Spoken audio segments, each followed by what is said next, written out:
Imagine que você está segurando um grão de areia entre os dedos neste exato momento.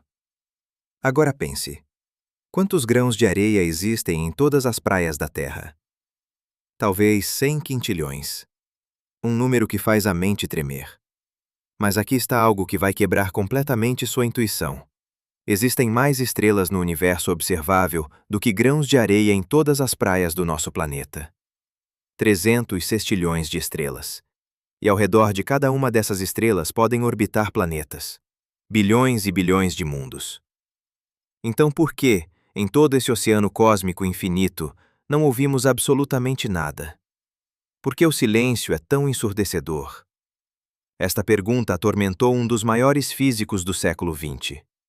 Era o verão de 1950, e Enrico Fermi almoçava com colegas no Laboratório Nacional de Los Alamos. A conversa derivou para discos voadores e vida extraterrestre. De repente, Fermi interrompeu o papo e fez uma pergunta que parecía simples, mas que carregaba un peso esmagador. Onde están todos? 3 palabras que se transformaron no paradoxo máis perturbador da ciencia moderna. Porque se você fizer as contas, se aplicar probabilidade básica a 300 sextillóns de estrelas, a conclusão é inevitável. Deberíamos estar cercados por civilizações. O céu debería estar repleto de sinais.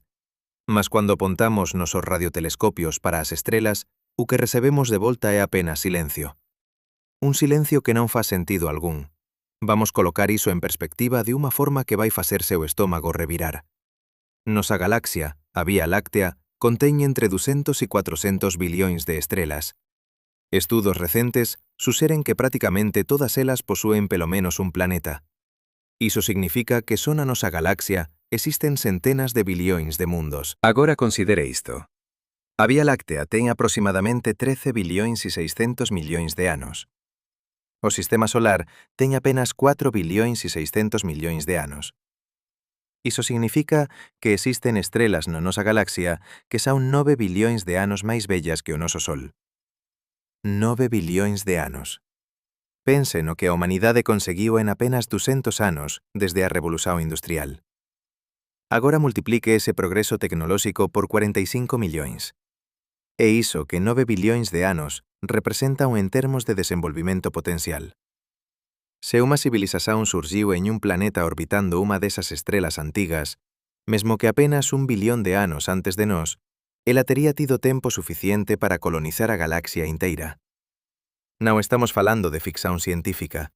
Estamos falando de matemática pura. En 1981, o físico Frank Tipler calculou que unha civilización avanzada podería colonizar toda a Vía Láctea en menos de 300 millóns de anos usando sondas autorreplicantes. 300 millóns de anos parece moito, mas é apenas 2% da idade da galaxia. É un piscar de ollos en termos cósmicos. Entón, onde están as ondas? Onde están as megaestruturas? Onde están os sinais de radio, as emisións de calor, as modificacións estelares? Onde está cualquer evidencia de que non estamos ociños? A ecuación de Drake, formulada pelo astrónomo Frank Drake en 1961, tenta cuantificar iso. Ela multiplica 7 factores. A taxa de formación de estrelas, a fración de estrelas con planetas, o número de planetas habitáveis por sistema, a fración onde a vida realmente surxe, a fración onde surxe vida intelixente, a fración que desenvolve tecnoloxía de comunicación, e o tempo que esas civilizacións permanecen detectáveis. Mesmo usando estimativas conservadoras, a ecuación suxere que deberían existir millares de civilizacións comunicantes apenas na Vía Láctea. Mas cuando Carl Sagan e Frank Drake enviaron a primeira mensaxen de radio interestelar en 1974, direccionada ao aglomerado globular Messier 13, eles sabían que estaban lanzando unha garrafa en un océano que debería estar xeio de navíos. Até hoxe, neñuma resposta chegou. O proxecto SETI, Busca por Inteligencia Extraterrestre, comezou oficialmente en 1984. Durante 4 décadas, radiotelescopios ao redor do mundo barreran o ceo procurando por padróns que non pudesen ser explicados por fenómenos naturais. Eles analizaron billóns de sinais. Encontraran pulsares, cuasares, raxadas de radio rápidas, mas neñuma transmisión artificial. Neñún padrón que gritase inteligencia. O sinal WOW, detectado en 1977 pelo radiotelescopio Big Ear, permanece o candidato máis intrigante. Un sinal forte que durou 72 segundos e nunca máis se repetiu. Mas mesmo ese sinal probablemente teña unha explicación natural. O silencio continúa. Agora, aquí está onde o paradoxo se torna verdadeiramente perturbador. Non estamos falando apenas de civilizacións no noso nivel tecnolóxico. Estamos falando de civilizacións que poderían estar millóns ou billóns de anos a nosa frente. O astrofísico Nikolai Kardashev propose en 1964 unha escala para medir o avanzo tecnolóxico de civilizacións. Unha civilización tipo 1 controla toda a enerxía do seu planeta. Unha tipo 2 controla toda a enerxía da súa estrela, posiblemente construindo unha esfera de Dyson ao seu redor. Unha tipo 3 controla a enerxía de toda a súa galaxia. A humanidade actual está en aproximadamente 0,7 na escala Kardashev. Aínda non somos nen tipo 1. Mas unha civilización que surciu apenas 1 millón de anos antes de nós podería facilmente ser tipo 2 ou 3. E unha civilización tipo 3 sería tan visível no cosmos cuanto un farol na escuridão. Súas megaestruturas alterarían a asinatura infravermella de billóns de estrelas. Seus proxectos de enxeñaría serían detectáveis de cualquier ponto da galaxia. En 2015, astrónomos liderados por Tabeta Boyajian descubriron algo extraño. A estrela KIC 84628252, localizada a 1480 anos-luz de distancia, estaba presentando quedas de brillo bizarras. Non eran quedas regulares como as causadas por planetas en tránsito. Eran quedas irregulares, profundas, chegando a 22% de redución na luminosidade. Neñún planeta coñecido podería causar iso. A especulación explodiu. Sería unha megaestrutura alienígena? Unha esfera de Dyson en construción? Por semanas, a estrela de Tabi, como ficou coñecida, foi o asunto máis quente da astronomía. Mas estudos subsecuentes mostraron que a explicación máis probável envolve nubens de poeira e detritos. Mais unha vez, o universo nos ofreceu un misterio natural, non un sinal de inteligencia. Iso nos leva a unha realización desconfortável. Temos procurado por décadas. Temos tecnoloxía cada vez máis sofisticada. Temos telescopios que poden detectar a composición química de atmosferas planetarias a centenas de anos-luz de distancia. E aínda asín, nada. O grande silencio, como é chamado, non é apenas a ausencia de sinais de radio. É a ausencia de cualquier evidencia de enxeñaría en escala cósmica. É a ausencia de sondas visitando noso sistema solar. É a ausencia de artefactos na Lúa ou en asteroides. É a ausencia de modificacións estelares visíveis. É como se o universo fose un palco gigantesco preparado para un espectáculo, mas cando as cortinas se abren, o teatro está vacío. Entón, que está acontecendo? Por que o paradoxo existe? Existen 3 categorías principais de explicacións, e cada unha delas é máis perturbadora que a anterior. A primeira categoría suxere que estamos ociños ou cuase sociños. Tal vez a vida sexa incrivelmente rara. Tal vez o salto de química orgánica para a vida autorreplicante sexa tan improbável que aconteceu apenas unha vez en trillóns de planetas. Ou tal vez a vida sexa común, mas a vida intelixente sexa o verdadeiro gargalo. Afinal, a vida existiu na Terra por 3 billóns e 800 millóns de anos, antes que surxise algo remotamente parecido con intelixencia humana. E mesmo depois que nosos ancestrais desenvolveran cérebros grandes, levou 200.000 anos para que construísemos civilizacións. Tal vez a xanela entre desenvolver intelixencia e desenvolver tecnoloxía de comunicación sexa tan estreita que poucas especies a atravesan. A segunda categoría de explicacións é aínda máis sombría. Tal vez civilizacións avanzadas existan, mas non duren moito. Esta é a hipótese do grande filtro, proposta pelo economista Robin Hanson en 1996. A idea é que existe algún paso no desenvolvimento de unha civilización que é extremamente difícil de ultrapasar. Pode ser o surximento da vida, pode ser o desenvolvimento de intelixencia, ou, e aquí está a parte aterrorizante, pode ser algo que aínda está á nosa frente. Tal vez toda civilización que atinxe un certo nivel tecnolóxico se autodestrúa.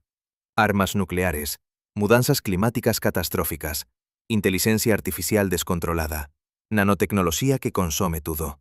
Tal vez o universo estexa xeio de ruínas de civilizacións que non conseguiron sobreviver á súa propia intelixencia. Pense niso por un momento. A humanidade desenvolveu armas nucleares en 1945. Desde entón, vivemos sob a sombra da aniquilación total. Durante a crise 2006 de Cuba en 1962, estivemos a minutos de unha guerra nuclear global. Un único oficial soviético, Vasily Arkhipov, impediu o lanzamento de un torpedo nuclear que podería ter iniciado o Armagedón. A sobrevivencia da civilización humana dependeu da decisión de un homem. E iso foi a apenas 60 anos. Agora temos millares de oxivas nucleares espalladas pelo planeta, cada unha capaz de destruir unha cidade. Temos mudanzas climáticas acelerando. Temos a posibilidade de criar inteligencias artificiais que poden superar e substituir a humanidade. Talvez este sexa o padrón. Talvez toda civilización chegue a un ponto onde súa tecnoloxía se torna poderosa demais para ser controlada con seguranza. Mas existe unha terceira categoría de explicacións, e esta é a máis extraña de todas. Talvez civilizacións avanzadas existan, mas escollan non se comunicar. Talvez elas estexan nos observando, mas decidan non interferir, como antropólogos estudando unha tribu isolada. Esta é a hipótese do zoolóxico, proposta pelo astrónomo John Ball en 1973. Ou talvez civilizacións suficientemente avanzadas transcendan a necesidade de comunicación física. Talvez elas migren para realidades virtuais, para dimensóns que non podemos perceber, para estados de existencia que están alén da nosa comprehensión. Talvez o universo físico sexa apenas un estaxio inicial e civilizacións maduras o abandonen como unha borboleta abandona seu casulo. Ou considere esta posibilidade verdadeiramente bizarra. Talvez estexamos procurando nos lugares errados e da maneira errada. Procuramos por sinais de radio, mas unha civilización avanzada pode usar métodos de comunicación que nem conseguimos imaginar. Comunicación cuántica instantánea, modulación de neutrinos, manipulación do tecido do espazo-tempo. Sería como un homem das cavernas procurando por sinais de fumaza, enquanto ondas de radio pasan invisíveis ao seu redor. Talvez o cosmos estexa repleto de conversas, mas estamos surdos para as frecuencias en que elas acontecen. En 2017, o obxeto interestelar Oumuamua pasou pelo noso sistema solar. Era alongado, acelerou de forma extraña ao se afastar do Sol, e non mostrou sinais de desgaseificación como un cometa normal. O astrónomo de Harvard, Avi Loeb, suxeriu que podería ser unha vela solar artificial, un artefato de unha civilización alienígena. A comunidade científica reagiu con ceticismo e explicacións naturais foron propostas. Mas o fato de que até consideramos seriamente a posibilidade mostra o cuanto estamos desesperados por cualquier sinal de que non estamos ociños. Oumuamua vello e foi embora, e continuamos sen respostas. Aquí está un pensamento que vai manter vosé acordado a noite.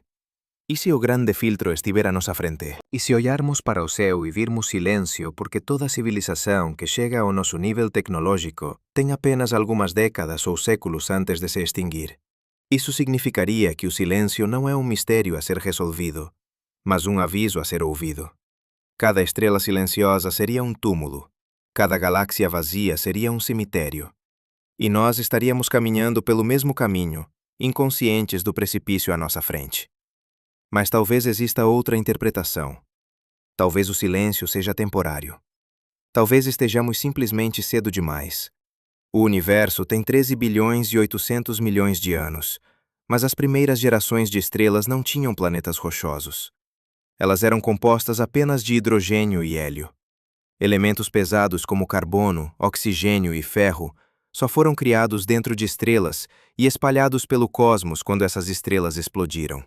Levou bilhões de anos para que o universo se enriquecesse com os elementos necessários para a vida. Talvez a janela para civilizacións tecnolóxicas teñase aberto apenas recentemente en termos cósmicos. Talvez sexamos unha das primeiras. Talvez, en vez de perguntar onde están todos, deberíamos perguntar: seremos nós os primeiros a colonizar a galaxia? Esta posibilidade carrega un peso imenso. Se formos realmente unha das primeiras civilizacións intelixentes na Vía Láctea, entón o futuro da vida na galaxia depende de nós. Cada decisión que tomamos agora, cada crise que navegamos ou fallamos en navegar, determina non apenas o destino da humanidade, mas potencialmente o destino da vida intelixente en centenas de bilhões de estrelas. Non há civilizacións máis bellas para nos guiar. Non há exemplos a seguir. Estamos escrevendo o manual pela primeira vez, mas iso nos leva de volta ao paradoxo. Porque mesmo se formos unha das primeiras, non deberíamos ser os únicos primeiros.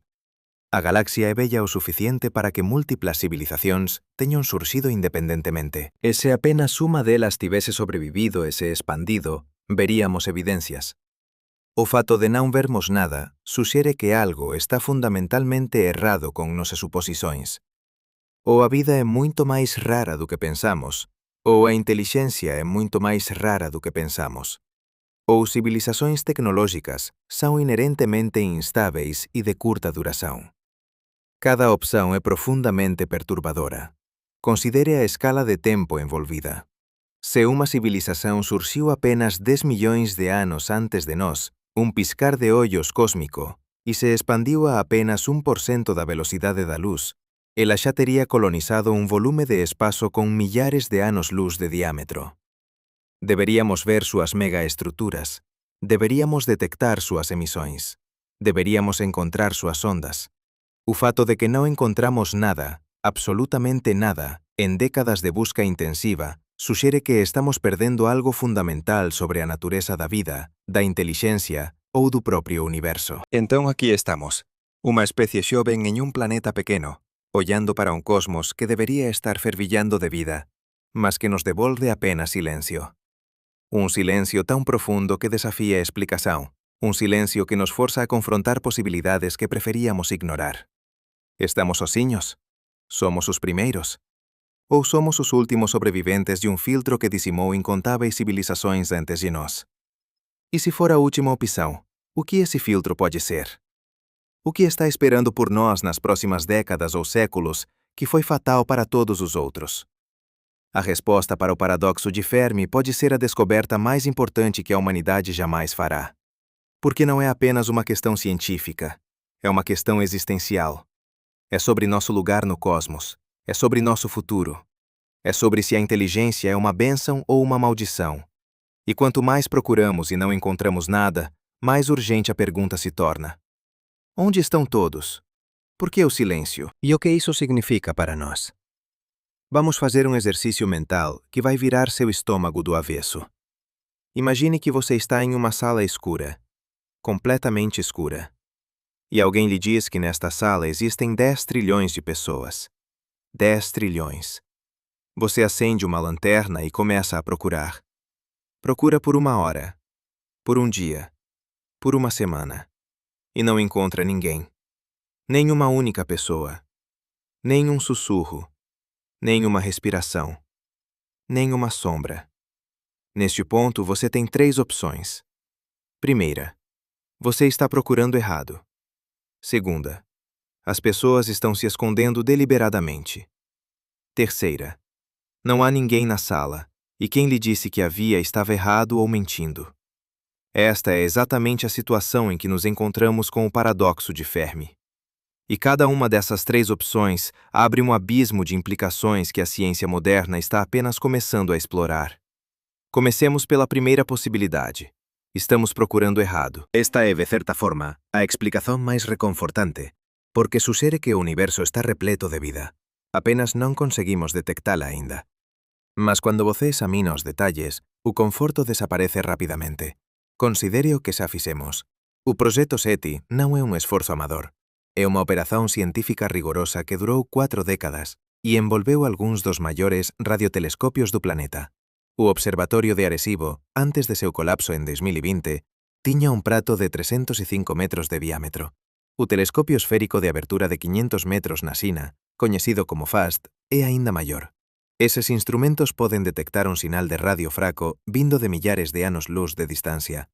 Se unha civilización a 1000 anos-luz daqui estivese transmitindo con a potencia de unha estación de radio terrestre común, nos a detectaríamos. Mas tal vez civilizacións avanzadas non usen radio. Tal vez consideren ondas de radio tan primitivas cuanto consideramos sinais de fumaza. Esta obxección parece razoável, até você perceber unha coisa. Non estamos procurando apenas por comunicacións intencionais. Estamos procurando por cualquier emisión electromagnética artificial. Cuando a humanidade comezou a transmitir radio no inicio do século XX, criamos unha bolla de radiación que se expande a velocidade da luz.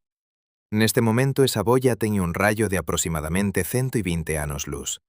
Cualquier civilización dentro dese rayo, con tecnoloxía equivalente a nosa, poderíanos detectar, mesmo que non estivésemos tentando ser detectados. E o inverso tamén é verdadeiro. Se existise unha civilización a 500 anos-luz de distancia, que tivese comezado a transmitir radio a 600 anos, deberíamos estar detectando súas emisións agora. Non precisamos que eles nos envíen unha mensaxen. Precisamos apenas que eles existan e usen tecnoloxía electromagnética. Entón, tal vez eles non usen electromagnetismo. Tal vez usen algo completamente diferente. Comunicación cuántica, por exemplo. Entrelazamento cuántico permite, en teoría, comunicación instantánea a través de cualquier distancia. Mas aquí está o problema. Entrelazamento cuántico non pode transmitir información máis rápido que a luz sen violar a causalidade. É un dos principios fundamentais da física cuántica. Você pode usar entrelazamento para criptografía, mas non para comunicación superluminal. Entón, a menos que a física estexa fundamentalmente errada e décadas de experimentos estexan todos incorretos, comunicación cuántica non resolve o paradoxo. E mesmo que resolvese, aínda teríamos o problema das megaestruturas. Unha civilización suficientemente avanzada non sería apenas detectável por súas comunicacións. Sería detectável por súas construções. Aquí está onde a escala do problema se torna verdadeiramente esmagadora. Unha esfera de Dyson. A megaestrutura hipotética proposta pelo físico Freeman Dyson en 1960 envolvería completamente unha estrela para capturar toda a súa enerxía. Non precisa ser unha esfera sólida. Pode ser un ensame de coletores solares orbitando a estrela. Mas o resultado sería o mesmo. A estrela desaparecería no espectro visível e reaparecería no infravermello, porque toda aquela enerxía capturada sería eventualmente irradiada como calor. En 2015, astrónomos liderados por Jason Wright da Universidade Estadual da Pensilvania conduciron unha busca por asignaturas infravermellas de esferas de Dyson en 100.000 galaxias. 100.000 galaxias, cada unha contendo centenas de billóns de estrelas. Encontraron 50 candidatos interesantes, mas análises subsecuentes mostraron que todos podían ser explicados por procesos naturais como formación estelar intensa. Neñuma esfera de Dyson, neñuma megaestrutura, neñún sinal de enseñaría en escala galáctica. Pense no que iso significa. Se unha única civilización en cualquier unha desas 100.000 galaxias tivese alcanzado o estatus de tipo 2 na escala Kardashev, nos a teríamos visto. Unha única civilización en 100 trillóns de estrelas, e non vimos nada. Iso non é apenas ausencia de evidencia, iso é evidencia de ausencia en unha escala que desafía a compreensão. Mas tal vez civilizacións avanzadas non construan esferas de Dyson, tal vez teñan fontes de enerxía máis eficientes, fusión nuclear avanzada, enerxía de ponto cero, manipulación de materia escura. Mas mesmo asín, a termodinámica é implacável. Cualquier civilización que use enerxía en grande escala producirá calor residual. Ese calor sería detectável, e cuanto máis avanzada a civilización, máis enerxía ela usaría, e máis visível sería. A menos que ela viole as leis da termodinámica, o que é imposível, ou a menos que ela simplesmente non exista. Entón tal vez a resposta sexa que estamos procurando na escala errada. Tal vez civilizaciones avanzadas sexan pequenas, non grandes. Tal vez elas miniaturicen tudo, vivan en hábitats do tamaño de asteroides, usen cuantidades minúsculas de enerxía. Esta é unha idea intrigante proposta por algúns futuristas, mas ela teñe un problema fatal. Non explica por que non vemos civilizacións en expansão. Mesmo que civilizacións maduras se tornen pequenas e eficientes, elas terían pasado por unha fase de expansão, e durante esa fase terían deixado marcas, sondas, colonias, sinais, alguma coisa. O fato de que non vemos nada suxere que a fase de expansão nunca acontece. E se nunca acontece, precisamos preguntar por qué. Iso nos leva á segunda categoría de explicacións. Eles estánse escondendo. A hipótese do zoolóxico, proposta por John Ball, suxere que civilizacións avanzadas nos observan, mas escollen non interferir. Tal vez exista unha especie de primeira directiva cósmica, como enxornada nas estrelas, que proíbe contacto con especies menos desenvolvidas. Esta ideia ten un apelo intuitivo. Afinal, nós mesmos temos reservas naturais, onde tentamos minimizar o impacto humano. Temos leis protegendo tribos isoláveis de contacto. Talvez civilizações avançadas apliquem o mesmo princípio em escala galáctica. Mas quando você examina a lógica, ela desmorona. Para que a hipótese do zoológico funcione, todas as civilizações avançadas teriam que concordar em se esconder. Todas, sem exceção. Porque se apenas uma civilização decidisse se revelar, ou se apenas uma civilização não se importasse com a regra, nós a detectaríamos. Pense na diversidade da humanidade. Temos milhares de culturas, milhares de sistemas de valores, milhares de filosofias diferentes. A ideia de que toda a humanidade concordaria em seguir uma única regra de não interferência é absurda. E estamos falando de uma única espécie em um único planeta. Agora multiplique isso por milhares ou milhões de civilizações espalhadas pela galáxia, cada uma com sua própria história evolutiva, sua própria psicologia, seus próprios valores. A probabilidade de que todas elas concorden en se esconder é esencialmente cero. Tudo o que precisamos é de uma civilização rebelde, uma civilização curiosa, uma civilização que non se importe con as regras, e o silencio sería quebrado. Mas o silencio persiste. Iso suxere que non há ninguén para se esconder, ou que há algo máis fundamental impedindo o contacto. Talvez eles non estexan se escondendo de nós. Talvez estexan se escondendo uns dos outros. Esta é unha variación máis sombría da hipótese, ás veces chamada de floresta sombría, popularizada pelo autor xinés Liu Cixin. A idea é que o universo é como unha floresta escura onde cada civilización é un cazador armado. Revelar súa posición é convidar a destruición. Entón todas as civilizacións permanecen silenciosas, escutando, esperando, con medo de facer o primeiro movimento. Esta teoría asume que o contacto entre civilizacións é inherentemente hostil, que a primeira resposta de unha civilización avanzada ao descubrir outra sería destruíla preventivamente. Mas iso requer un nivel de paranoia e agresividade que pode non ser universal. E mesmo que fose, civilizacións xovens e insenuas como a nosa aínda estarían transmitindo. Aínda estaríamos detectando súas emisións accidentais. A menos que todas as civilizacións xovens sexan rapidamente silenciadas por civilizacións máis vellas, o que nos leva de volta ao grande filtro, mas con un toque aínda máis aterrorizante. Existe outra posibilidade nesta categoría. Tal vez civilizacións avanzadas transcendan. Tal vez elas migren para realidades virtuais tan envolventes que o universo físico se torne irrelevante. Pense en como a humanidade xa estáse movendo nesa direzón. Pasamos horas por día en mundos virtuais. Jogos, redes sociais, realidade virtual. E a tecnoloxía está apenas comezando. En 50 anos, en 100 anos, en 1000 anos, cuánto da experiencia humana acontecerá en ambientes simulados. Tal vez civilizacións suficientemente avanzadas descubran que é máis eficiente, máis satisfactorio, máis interesante viver en simulacións do que explorar o universo físico. Tal vez elas construan computadores do tamaño de planetas, carreguen súas consciencias e pasen a eternidade en realidades proxetadas. Do lado de fora parecerían estar dormentes. Mas por dentro estarían vivendo trillóns de vidas en trillóns de mundos. Esta explicación é elegante, mas teñe un problema. Non explica por que non vemos os computadores. Un computador do tamaño de un planeta aínda sería detectável. Aínda usaría enerxía. Aínda produciría calor, a menos que sexa tao eficiente que súa asinatura térmica sexa indistinguível do fundo cósmico, o que exixiría tecnoloxía próxima aos límites teóricos da física. Posíbel, tal vez, mas improbável para todas as civilizacións. E mesmo que a maioría transcenda, aínda esperaríamos ver algunhas civilizacións en expansión física.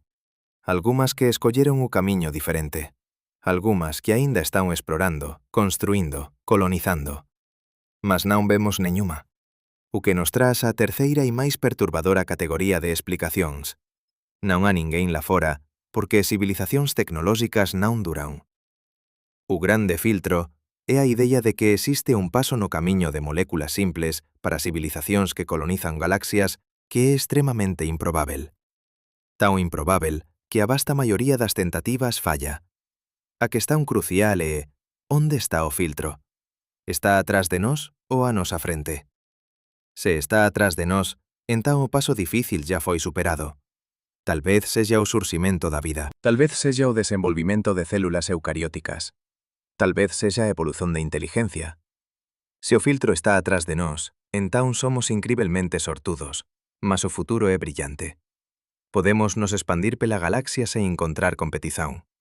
Mas se o filtro está a nosa frente, entón estamos ollando para o noso propio futuro cando ollamos para o seu vacío. Estamos vendo o que acontece con todas as civilizacións que chegan ao noso nivel. Vamos examinar as evidencias. A vida surciu na Terra sorprendentemente rápido. O planeta ten 4 billións e 540 millóns de anos. As primeiras evidencias de vida datan de 3 billións e 800 millóns de anos atrás. Iso é apenas 700 millóns de anos após a formación do planeta, e grande parte dese tempo a Terra estaba sendo bombardeada por asteroides. Así que as condicións se tornaron mínimamente habitáveis, a vida apareceu. Iso suxere que o surcimento da vida pode non ser tan difícil. Tal vez, dadas as condicións certas, a vida sexa quase inevitável. Mas entón temos un longo período de estagnación. Vida unicelular dominou a Terra por 3 billións de anos. 3 billións de anos de bacterias e arqueas sen nada máis complexo. O salto para células eucarióticas, células con núcleo e organelas, aconteceu apenas unha vez na historia da Terra, a cerca de 2 billións de anos. E foi un evento bizarro, probablemente envolvendo a fusão de dúas células diferentes en nunha simbiose permanente. Tal vez ese sexa o filtro. Tal vez células eucarióticas sexan incrivelmente raras. Mas entón, unha vez que elas surxiron, a vida multicelular complexa explodiu relativamente rápido. A explosión cambriana, a 540 millóns de anos, viu o surximento de praticamente todos os planos corporais animais modernos en un período xeolóxicamente curto. E a inteligencia? A inteligencia evoluiu independentemente múltiplas veces na Terra. Polvos ao inteligentes, corvos ao inteligentes, golfiños ao inteligentes, elefantes ao inteligentes, primatas ao inteligentes. A inteligencia parece ser unha estrategia evolutiva ben sucedida que surxe repetidamente. Entón, tal vez a inteligencia tamén non sexa o filtro, o que nos deixa con unha posibilidade aterrorizante. Tal vez o filtro sexa a tecnoloxía. Tal vez o desenvolvimento de tecnoloxía avanzada carregue consigo as sementes da autodestruición. Considere a traxectoria da humanidade. En 1850 éramos unha especie agrícola. A maioría das persoas vivía en facendas. A expectativa de vida era de 40 anos. Non tiñamos electricidade, non tiñamos motores de combustón, non tiñamos antibióticos. Entón veio a revolución industrial. En apenas 170 anos, transformamos completamente o planeta. Construímos cidades de arrañaceos, criamos armas que poden destruir civilizacións, alteramos a composición da atmosfera, desenvolvemos inteligencia artificial e agora estamos á beira de tecnoloxías aínda máis poderosas. Edición xenética que pode redeseñar a vida, nanotecnoloxía que pode manipular materia átomo por átomo, inteligencia artificial xeral que pode superar a inteligencia humana en todos os dominios. Cada unha desas tecnoloxías ten o potencial de beneficiar imensamente a humanidade, e cada unha ten o potencial de nos destruir. Armas nucleares son un exemplo obvio. Temos aproximadamente 13.000 ollivas nucleares no mundo. Cada unha é ordens de magnitude máis poderosa que as bombas lanzadas sobre Hiroshima e Nagasaki. Unha guerra nuclear total podería matar billóns de persoas directamente e causar un inverno nuclear que mataría billóns máis por fome. A civilización humana podería non sobreviver, e estivemos perto.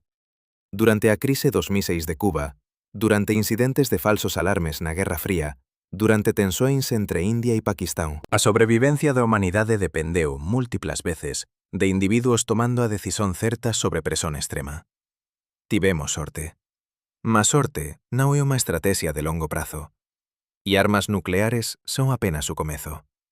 Biotecnoloxía avanzada podería criar patógenos proxectados que son máis letais que cualquier virus natural.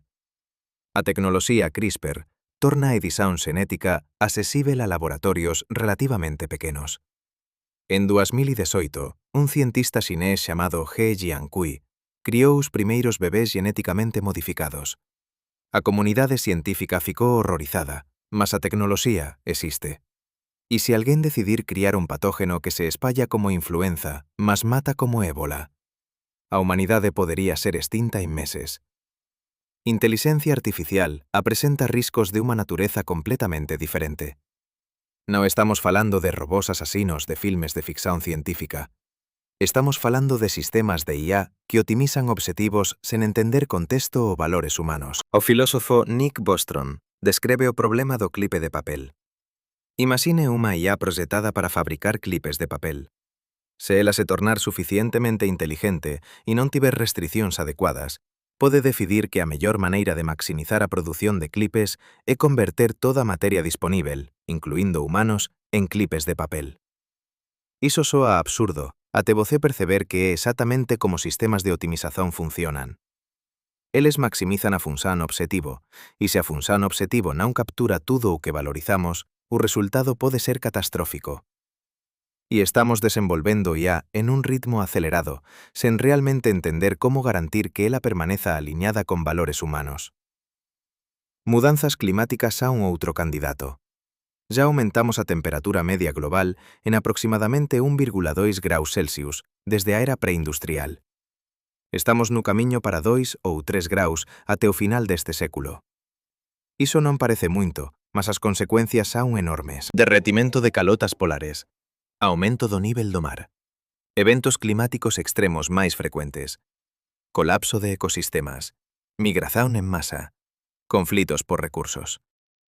Algúns cientistas alertan que podemos estar nos aproximando de puntos de inflexión, limiares alén dos quais as mudanzas se tornan irreversibles e se autorreforzan.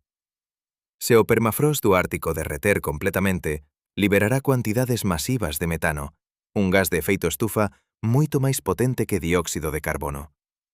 Iso podería desencadear un aquecimento descontrolado que tornaría grandes partes do planeta inhabitáveis. A civilización humana podería sobreviver, mas en unha forma drásticamente reducida. Entón tal vez este sexa o padrón. Tal vez toda civilización que desenvolve tecnoloxía avanzada enfrente eses mesmos desafíos. Armas de destruición en masa, biotecnoloxía perigosa, inteligencia artificial desaliñada, degradación ambiental.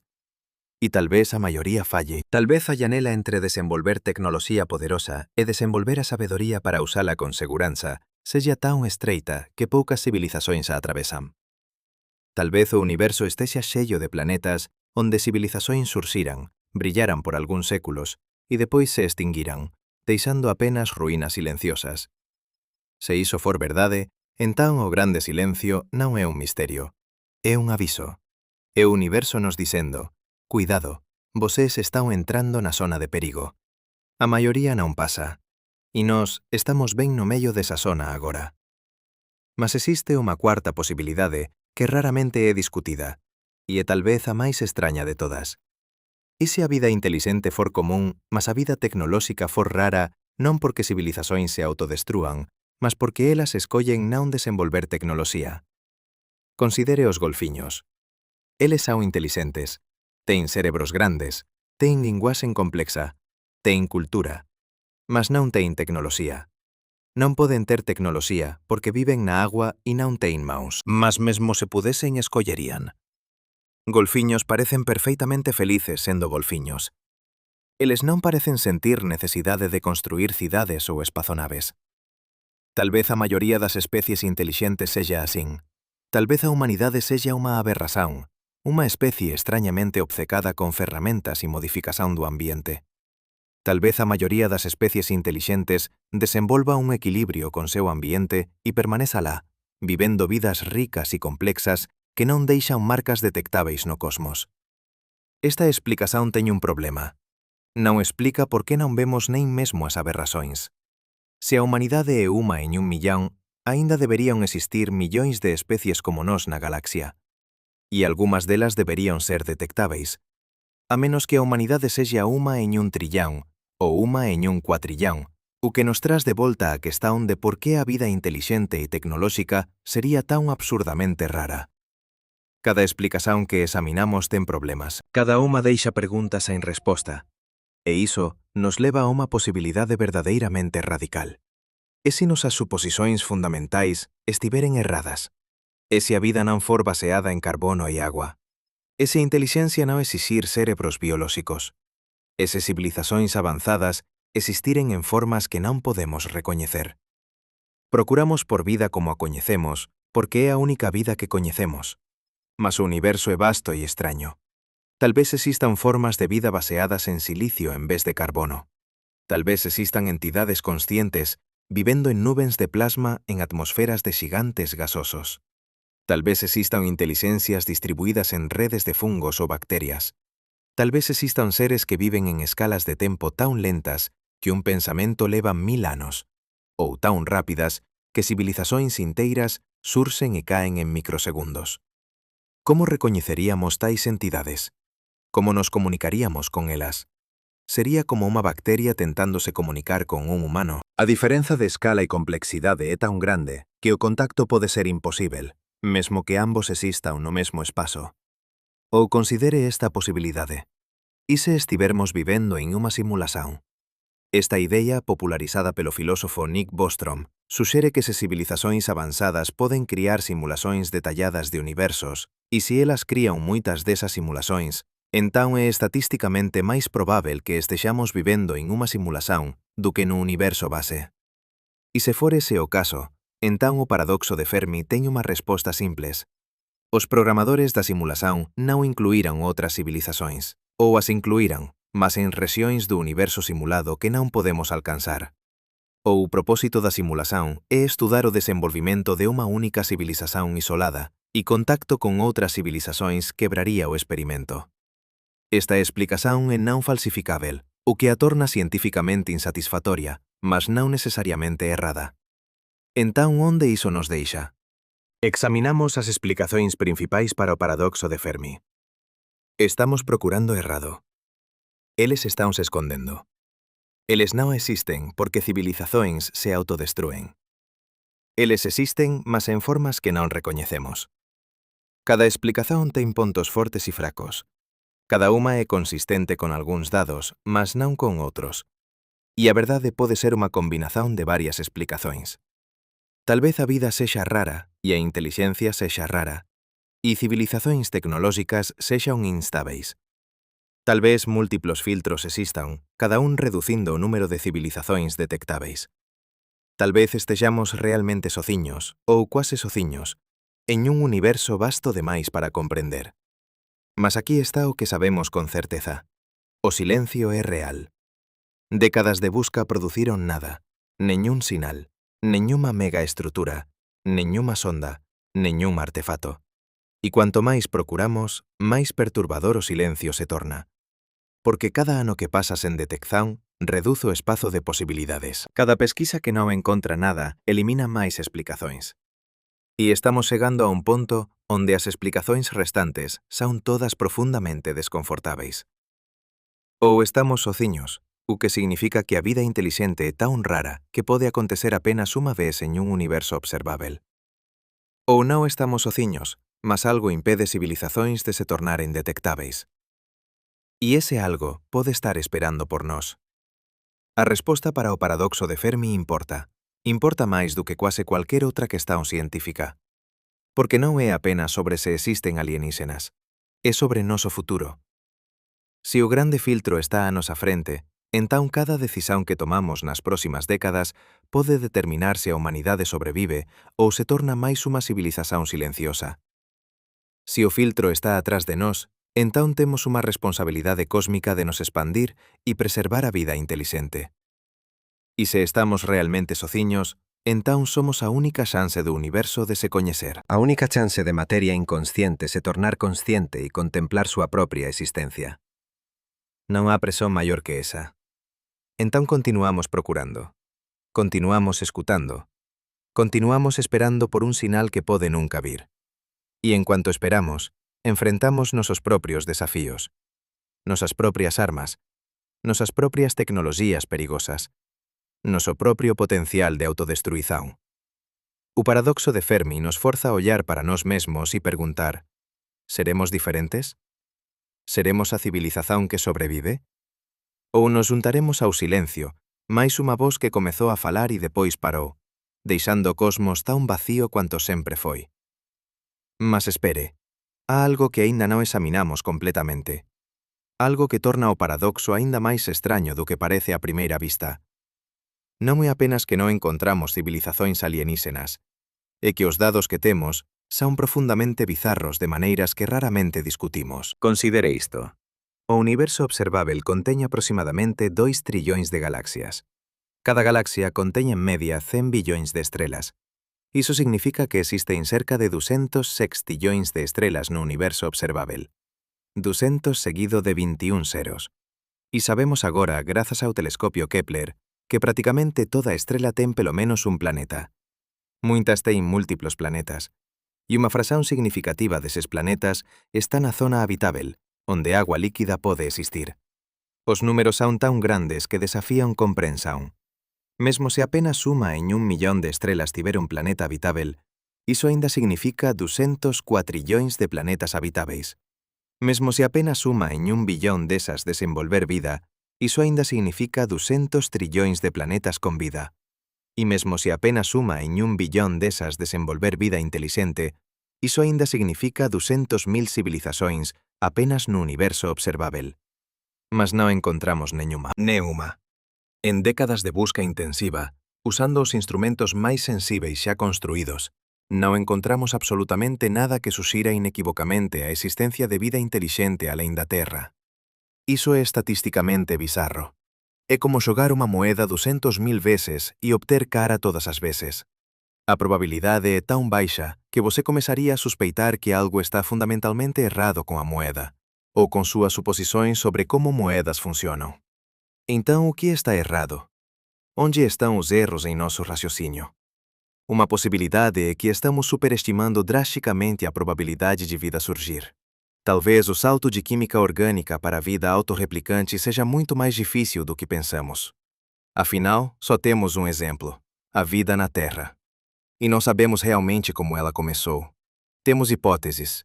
Temos experimentos que mostram que aminoácidos podem se formar espontaneamente sob certas condições. Mas o salto de aminoácidos para uma célula viva completa com DNA, RNA, proteínas e metabolismo é enorme. Talvez seja tão improvável que acontecela apenas unha vez en todo o universo observável. Mas iso cría seu propio problema. Se a vida é tan rara, por que aconteceu tan rapidamente na Terra? As evidencias xeolóxicas suxeren que a vida surxiu na Terra quase asín que as condições se tornaron mínimamente favoráveis. O planeta se formou a 4 billóns e 600 millóns de anos. Estaba sendo bombardeado por asteroides e cometas por varias centenas de millóns de anos. Mas asín que o bombardeamento diminuiu, a cerca de 3 billóns e 800 millóns de anos, a vida xa estaba presente. Iso suxere que, dadas as condições certas, a vida surxe rapidamente e facilmente. A menos que teñamos tido sorte extraordinaria. A menos que a Terra sexa unha anomalía estatística tan extrema que non debería existir. Mas se for ese o caso, entón por que existimos para facer a pergunta? Este é un exemplo do principio antrópico. Só podemos observar un universo compatível con nosa existencia. Se a vida fose imposível, non estaríamos aquí para notar. Mas iso non explica por que o universo permite vida en primeiro lugar. Outra posibilidade é que estamos superestimando a probabilidade de vida intelixente evoluir. Talvez a vida sexa común, mas a intelixencia sexa o verdadeiro gargalo. Olle para a historia da vida na Terra. Vida unicelular existiu por 3 billóns de anos antes que organismos multicelulares complexos surxisen. E mesmo depois que surxiran, levou centenas de millóns de anos para que algo remotamente parecido con intelixencia aparecese. E considere isto: a intelixencia humana pode ser un accidente evolutivo. Non é claro que a intelixencia sexa unha vantaxen evolutiva universal. Cerebros grandes consomen moita enerxía. O cerebro humano representa apenas 2% da masa corporal, mas consome 20% da enerxía. Iso é un custo enorme. E por millóns de anos, nosos ancestrais hominídeos non fixeron moito con seus cerebros grandes. Eles faziam ferramentas de pedra simples, mas essas ferramentas permaneceram praticamente inalteradas por centenas de milhares de anos. A explosão cultural humana, a agricultura, a escrita, a ciência, a tecnologia, tudo isso aconteceu apenas nos últimos 10.000 anos. Um piscar de olhos evolutivo. E não é óbvio que tinha que acontecer. Se um asteroide tivesse atingido a Terra há 15 mil anos, os humanos poderiam ter sido extintos antes de desenvolver civilização. E talvez nenhuma outra espécie tivesse preenchido o nicho. Talvez a Terra tivesse permanecido um planeta de animais não tecnológicos indefinidamente. Então talvez a inteligência seja rara não porque é difícil de evoluir, mas porque é evolutivamente instável. Talvez a maioria das espécies inteligentes se extinga antes de desenvolver tecnologia. Ou talvez desenvolvan inteligencia suficiente para sobreviver, mas não o tipo específico de inteligencia que leva a tecnoloxía. Mas iso aínda non explica o silencio completo. Mesmo se a inteligencia for rara, mesmo se apenas uma en un trillón de planetas con vida a desenvolver inteligencia, aínda deberían existir millóns de civilizações na Vía Láctea ao longo de súa historia. E se apenas unha frazón desa sobrevivese e se expandise, veríamos evidencias. A menos que a expansón sexa o problema. Talvez civilizações non se expandan. Talvez a ficción científica nos teña enganado. Talvez a idea de colonizar a galaxia sexa unha fantasía humana que non reflete o que civilizações realmente facen. Pense nos desafíos. Viaxe interestelar é incrivelmente difícil. A estrela máis próxima, Próxima Centauri, está a 4,2 anos-luz de distancia. Con a tecnoloxía actual, levaría decenas de millares de anos para chegar lá. Mesmo con tecnoloxía avanzada, mesmo viaxando 10% da velocidade da luz, levaría 42 anos. E iso é apenas para a estrela máis próxima. Colonizar a galaxia inteira levaría millóns de anos, mesmo con naves moito rápidas. Tal vez civilizações simplesmente non vexan o ponto. Tal vez, unha vez que você teña resolvido seus problemas en casa, unha vez que você teña enerxía abundante e recursos e unha sociedade estável, non haxa razón para se espallar. Tal vez a exploración espacial sexa unha fase que civilizações atravesan e depois abandonan. Mas iso non explica por que non vemos nem mesmo as civilizações que fican en casa. Porque mesmo unha civilización que nunca deixa seu sistema estelar debería ser detectável se for suficientemente avanzada. Debería estar usando cuantidades enormes de enerxía. Debería estar modificando seu ambiente de maneiras visíveis. Debería estar emitindo radiación en múltiplos comprimentos de onda. A menos que civilizaciones avanzadas sexan moito máis eficientes do que imaginamos. Tal vez elas usen tan pouca enerxía que súas emisións sexan indetectáveis. Tal vez elas reciclen tudo perfeitamente. Tal vez elas vivan en equilibrio perfeito con seu ambiente, sen deixar marcas detectáveis. Mas iso parece improbável. A segunda lei da termodinámica diz que toda actividade xera calor residual. Mesmo unha civilización perfeitamente eficiente tería que irradiar calor. E cuanto máis avanzada a civilización, máis enerxía ela usa, máis calor ela xera. Deberíamos ser capaces de detectar ese calor como radiación infravermella. Astrónomos procuraron por iso. Procuraron por estrelas que emiten máis radiación infravermella do que deberían, o que podería indicar unha esfera de Dyson ou outra megaestrutura capturando enerxía estelar. Encontraron algúns candidatos interesantes, como a estrela KIC 8462852, tamén coñecida como estrela de Tabi, que mostra padróns de escurecimento bizarros. Mas explicacións naturais, como nubens de poeira ou cometas, parecen máis probáveis.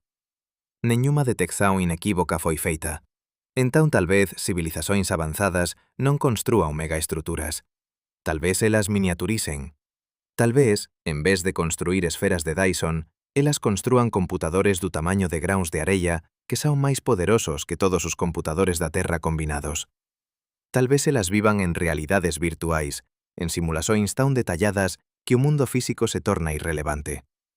Esta é unha posibilidade xenuína. Se você pode criar un universo virtual indistinguível da realidade, por que se preocupar con o universo físico? Por que colonizar estrelas cando você pode criar trillóns de mundos virtuais dentro de un único computador? E se você fizer isso, suas emissões detectáveis cairiam drasticamente. Você seria quase invisível. Mas mesmo isso tem problemas. Porque você ainda precisa de energia para executar os computadores.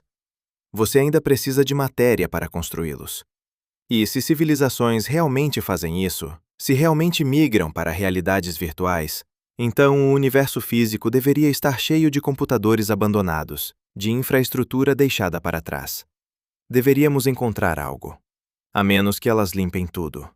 A menos que, quando uma civilização transcende, ela desmonte toda a sua infraestrutura física e não deixe rastros. Mas por quê? Qual seria o propósito? Cada explicação que examinamos levanta mais perguntas. Cada solução proposta cria novos problemas. E isso sugere que estamos perdendo algo fundamental. Algo sobre a natureza da vida, ou da inteligência, ou do universo, que não entendemos.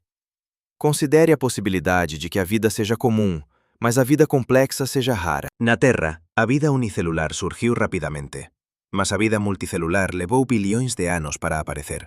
E mesmo depois que apareceu, permaneceu relativamente simples por centenas de millóns de anos. A explosão cambriana, quando a maioria dos filos animais modernos surgiu, aconteceu há apenas 540 millóns de anos. Iso é apenas 12% da idade da Terra. Por que levou tanto tempo? Non sabemos. Mas sabemos que a vida multicelular complexa requer condicións moito específicas. Requer oxixenio atmosférico, que só se acumulou depois que organismos fotosintetizantes o produciran por bilhões de anos. Requer unha camada de ozono para protexer contra a radiación ultravioleta. Requer placas tectónicas para reciclar nutrientes. Requer unha lúa grande para estabilizar o eixo de rotación do planeta. Requer un xigante gasoso como Xúpiter para desviar asteroides. A Terra ten todas esas coisas. Mas talvez a combinación sexa rara. Talvez a maioría dos planetas con vida permaneza presa no estágio unicelular indefinidamente. E se for ese o caso, entón planetas con vida complexa son moito máis raros do que planetas con vida simples. E planetas con vida intelixente son máis raros aínda. Mas mesmo se iso for verdade, mesmo se apenas 1 en 1 millón de planetas con vida desenvolver vida complexa, e apenas 1 en 1 millón deses desenvolver intelixencia, aínda deberían existir millares de civilizacións na galaxia. E aínda non vemos neñuma. Entón talvez o problema non sexa a raridade da vida ou da intelixencia. Talvez o problema sexa o tempo. Talvez civilizacións existan, mas non ao mesmo tempo. Talvez elas surxan, brillen por algúns millares de anos e depois se extingan. E talvez o universo sexa tan vasto e o tempo sexa tan longo que as chances de dúas civilizacións existiren simultaneamente e próximas o suficiente para se detectaren sexan minúsculas. Pense niso. A Vía Láctea ten aproximadamente 13 billións de anos. A vida na Terra existe a 3 billións e 800 millóns de anos. A civilización humana existe a cerca de 10.000 anos. E temos capacidade de comunicación interestelar a apenas cerca de 100 anos. Iso é 0,0000026% da idade da galaxia. Se outras civilizacións ten xanelas de detectabilidade similarmente curtas, entón a probabilidade de dúas civilizacións seren detectáveis ao mesmo tempo é extremamente baixa. Mesmo se millares de civilizacións surxiren na galaxia ao longo de súa historia, elas poden estar tan espalladas no tempo que nunca se sobrepoen. Mas iso asume que civilizacións duran apenas algúns millares de anos. E talvez sexa esa a verdadeira resposta. Talvez civilizacións sexan inherentemente instáveis. Talvez a xanela entre desenvolver tecnoloxía de comunicación e se autodestruir sexa tan estreita que poucas civilizacións a atravesan. E aquí está onde os dados fican realmente extraños. Porque se ollarmos para a historia humana, vemos un padrón preocupante. Cada avanzo tecnolóxico tras novos riscos. Cada nova capacidade tras novas maneiras de nos destruirmos. E os riscos están acelerando. Levou millóns de anos para que humanos desenvolvesen ferramentas de pedra. Levou millares de anos para que desenvolvésemos agricultura. Levou centenas de anos para que desenvolvésemos ciencia moderna. Levou décadas para que desenvolvésemos armas nucleares. E agora estamos desenvolvendo biotecnoloxía avanzada e inteligencia artificial en questão de anos. A taxa de mudanza tecnolóxica está acelerando exponencialmente. Mas nosa capacidade de lidar con as consecuencias non está. Aínda temos os mesmos cerebros que nosos ancestrais tiñan a 50.000 anos. Aínda temos os mesmos vieses cognitivos, as mesmas tendencias tribais, os mesmos impulsos de curto prazo. E agora temos armas que poden destruir a civilización en minutos. Este é o verdadeiro paradoxo. Non é que non vemos alienígenas, é que non está claro como cualquier civilización sobrevive a súa propia adolescencia tecnolóxica.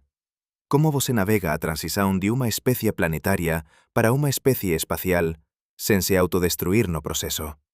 Talvez a resposta sexa que a maioría non navega. Talvez a maioría falle. Talvez o universo estexa cheio de planetas onde civilizacións surgiron, desenvolveron tecnoloxía e depois se extinguiron, deixando apenas ruínas silenciosas que se desgastan ao longo de millóns de anos até que neñún trazo permaneza. E se for ese o caso, entón o grande silencio non é un misterio, é un padrón. É o que acontece cando especies intelixentes desenvolven tecnoloxía máis rápido do que desenvolven sabedoría. É o destino padrón de civilizacións tecnolóxicas. Mas há algo aínda máis extraño nos dados. Algo que raramente é discutido, mas que debería nos manter acordados á noite. Non é apenas que non encontramos civilizacións alienígenas, é que non encontramos evidencias de vida de neñún tipo, nem mesmo vidas simples, nem mesmo bacterias. Enviamos sondas para Marte, perfuramos o solo, analizamos rochas, procuramos por moléculas orgánicas, por padróns que suxerisen vida pasada ou presente, e encontramos algunhas coisas interesantes. Encontramos metano na atmosfera marciana, que podería ser producido por procesos biolóxicos. Encontramos moléculas orgánicas complexas en rochas antigas, mas nada conclusivo. Nada que probe inequívocamente que a vida existiu en Marte. Enviamos sondas para as lúas de Xúpiter e Saturno. Europa teñe un océano de agua líquida sobre súa crosta de xelo. Encélado ten géiseres que expelen agua e moléculas orgánicas no espazo. Titá ten lagos de metano líquido e unha atmosfera rica en compostos orgánicos. Todos eses lugares poderían potencialmente abrigar vida, mas aínda non encontramos neñuma. Agora, é verdade que só exploramos unha frazón minúscula do sistema solar. É verdade que nosas sondas son limitadas e que procurar por vida é difícil. Mas o fato permanece. Até agora a Terra é o único lugar no universo onde sabemos con certeza que a vida existe. E iso é estatísticamente bizarro. Se a vida surxe facilmente sempre que as condicións son favoráveis, deberíamos ter encontrado pelo menos algunha evidencia dela en outro lugar do sistema solar. O fato de non termos encontrado suxere que a vida é máis rara do que pensamos, ou que estamos procurando nos lugares errados, ou que non sabemos recoñecela cando a vemos. Ou tal vez a vida sexa común, mas a vida como a coñecemos sexa rara. Tal vez existan formas de vida tan diferentes da vida terrestre que non as recoñecemos como vida. Tal vez existan organismos que non usan DNA ou RNA. Tal vez existan entidades que non teen células. Tal vez existan formas de vida que viven en escalas de tempo tan diferentes das nosas que parecen estáticas ou caóticas cando as observamos. Esta é unha posibilidade xenuína. A vida na Terra é baseada en carbono, porque o carbono forma cadeas longas e complexas facilmente. Mas o silicio tamén pode formar cadeas. Tal vez existan formas de vida baseadas en silicio en planetas máis quentes. Tal vez existan formas de vida que usan amonia líquida en vez de agua en planetas máis fríos. Tal vez existan formas de vida que non precisan de planetas, que viven en nubes de gas interestelar ou en superficies de estrelas de neutróns. Como procuraríamos por tais formas de vida? Como as recoñeceríamos? Nosos instrumentos son proxetados para detectar vida como a coñecemos. Se a vida alieníxena for fundamentalmente diferente, podemos estar ollando directamente para ela sen perceber. Mas iso nos leva de volta ao paradoxo de Fermi, porque mesmo se a vida for extraña e difícil de recoñecer, civilizacións tecnolóxicas deberían ser detectáveis. Civilizacións usan enerxía, modifican seu ambiente, emiten radiación. Esas coisas deberían ser detectáveis independentemente da bioquímica subxacente. A menos que civilizacións avanzadas transcendan a necesidade de usar enerxía de maneiras detectáveis. A menos que elas descubran física que non coñecemos, maneiras de manipular o universo que non deixan marcas observáveis. Tal vez elas aprendan a extrair enerxía do vacuo cuántico. Tal vez elas aprendan a criar universos de bolso e migren para lá. Tal vez elas descubran como existir fora do espazo-tempo convencional. Esas ideas soan como ficción científica. Mas a física cuántica ya nos mostrou que o universo é moito máis extraño do que imaginábamos. Partículas poden estar en múltiplos lugares ao mesmo tempo. Partículas entrelazadas poden afectar umas ás outras instantaneamente a través de distancias arbitrarias. O vacuo non é vacío, mas fervilla con partículas virtuais que aparecen e desaparecen. Tal vez haxa camadas de realidade que aínda non descobrimos, e tal vez civilizacións avanzadas aprendan a asesalas. Se for ese o caso, entón o grande silencio faz sentido. Non é que civilizacións non existan, é que elas existen en dimensóns ou estados de realidade que non podemos perceber. Sería como formigas tentando detectar humanos. Elas poden vernos os pés, poden sentirnos as vibrações, mas non teñen conceito de quen ou que somos. Non poden compreendernos as motivações ou nosas ações. Para elas, somos forzas da natureza, incomprensíveis e imprevisíveis. Tal vez sexa asín que civilizacións avanzadas nos ven. Tal vez elas estexan cientes de nós, mas non vexan razón para se comunicar. Tal vez a diferenza entre nós e elas sexa tan grande que a comunicación sexa imposível ou sen sentido. Tal vez elas estexan esperando que amadurezamos, que desenvolvamos capacidades que tornen o contacto posível. Ou tal vez elas estexan nos protexendo. Tal vez exista unha regra, un código galáctico que proíbe civilizacións avanzadas de interferir con civilizacións xovens. Esta é a hipótese do zoológico e ten unha certa lógica. Se você é uma civilização avançada e encontra uma civilização jovem, o que você faz? Se você faz contato, você inevitavelmente influencia o desenvolvimento deles. Você muda o curso de sua história. Talvez isso seja considerado antiético. Talvez civilizações avançadas tenham aprendido, através de experiência amarga, que interferência causa mais mal do que bem. Então elas nos observam de longe. Elas estudam nosso desenvolvimento. Elas esperam para ver se sobreviveremos à nossa adolescência tecnológica. E só se sobrevivermos, só se provarmos que somos maduros o suficiente para lidar com o conhecimento de que não estamos sozinhos, só então elas farão contato. Esta explicação é reconfortante de certa forma. Sugere que não estamos sozinhos, que há outros lá fora, que há esperança. Mas também é frustrante. Porque se for verdade, não há nada que possamos fazer para acelerar o contacto. Temos que esperar. Temos que probar noso valor. E non sabemos quais são os criterios ou quanto tempo levará. E há un problema con a hipótese do zoolóxico. Ela asume que todas as civilizacións avanzadas concordan en non facer contacto. Mas por que concordarían? Civilizacións diferentes terían valores diferentes, filosofías diferentes. Algunhas poderían acreditar en non interferencia. Outras poderían acreditar que teño o deber de axudar civilizacións xovens. Outras aínda poderían non se importar de unha forma ou de outra. Bastaría unha civilización discordar para quebrar o silencio. Bastaría unha civilización decidir facer contacto ou deixar marcas detectáveis e o paradoxo sería resolvido. O fato de que non vemos nada suxere que ou non há civilizacións ou há algo que impede todas elas de seren detectáveis. E iso nos traz de volta as explicacións máis sombrías. Tal vez civilizacións non duren moito.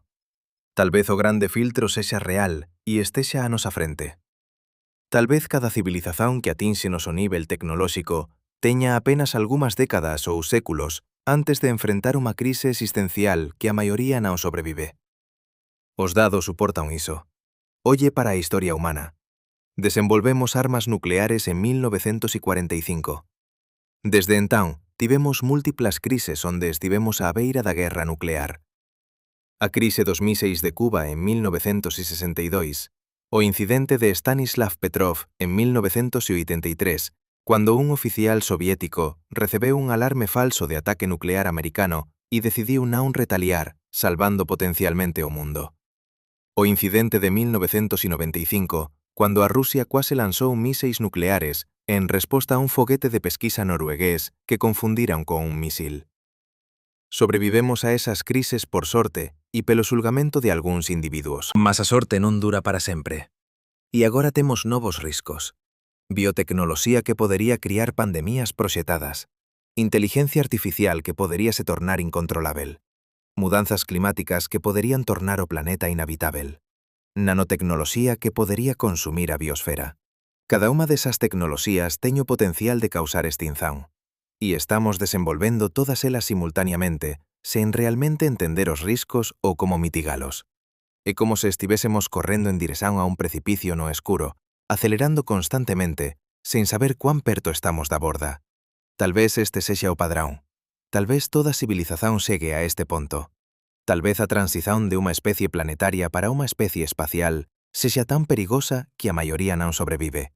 E tal vez o silencio do cosmos sexa o resultado. Non un misterio, mas un aviso. Non unha pergunta, mas unha resposta. E se for ese o caso, Entón o que facemos? Como evitamos o destino de todas as civilizacións que vieron antes de nós? Como nos tornamos a excepción en vez da regra? Non há respostas fáceis, mas há pistas nos dados. Há padrões que podemos estudar. Há escollas que podemos facer. E talvez, apenas talvez, se formos cuidadosos o suficiente, sabios o suficiente, sortudos o suficiente, posamos ser a civilización que sobrevive. A civilización que quebra o silencio. A civilización que proba que a vida inteligente pode perdurar.